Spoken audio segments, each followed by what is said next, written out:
Good morning મિત્રો, કેમ છો? કાચો ગુજરાતીના આપ સૌને જય શ્રી રામ. મજામાં હશો?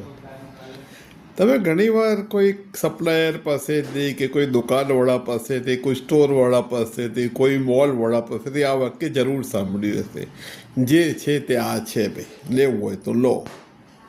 જે છે તે આ છે ભાઈ. તો તમે કોઈ સ્પેસિફિક વસ્તુ માંગો કે ભાઈ નહીં આ કલરમાં આપો, કે ભાઈ આ ક્વોલિટી બરાબર નથી આમાં આપો, તો એ તમે બહુ ઝીણવટભરી વાત કરો તો એ લોકોને ગમે નહીં. એનું એ બધામાં લપ્પન છપ્પનમાં ક્યાં પડવું એમ કે.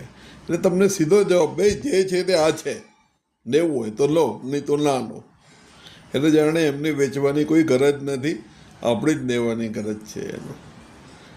આ શું છે કે સૌથી ખરાબ ટાઈપનો સેલ્સમેનશીપ છે, સૌથી ખરાબ ટાઈપની. એનો કસ્ટમર ભગાડવાની ખાતરી અને કસ્ટમર બીજી વાર ના આવે એવી ખાતરી. જો તમારી કંપનીમાં આવા સેલ્સમેન હોય તો એને કાઢી મૂકજો. અત્યંત વર્સ્ટ ટાઈપનું સેલ્સમેનશીપ છે આ એનું. ગ્રાહક જે માગે તે આપવાની આપણી ફરજ છે. ના ધારો કે ના હોય તો આપણે એને કહી શકવા જોઈએ કે ભાઈ એ અત્યારે આ સ્ટોક નથી, મંગાઈ આપીશું, તમારો નંબર આપતા જાઓ, તમને આવશે એટલે કોલ કરીશું, પણ તમને જે મટીરિયલ જોઈએ તે મળશે જ તમને. સૌથી બેસ્ટ વસ્તુ તો એ જ છે કે જે એક્સપેક્ટેડ કસ્ટમર્સના પ્રેફરન્સીસ છે એ બધું સ્ટોક અવેલેબલ જ હોય, એ સૌથી ઉત્તમ વસ્તુ છે. પણ ધારો કે એ શક્ય ના હોય પ્રેક્ટિકલ લિમિટેશનને કારણે, તો શું છે કે કસ્ટમરને કદી નારાજ કરાય નહીં.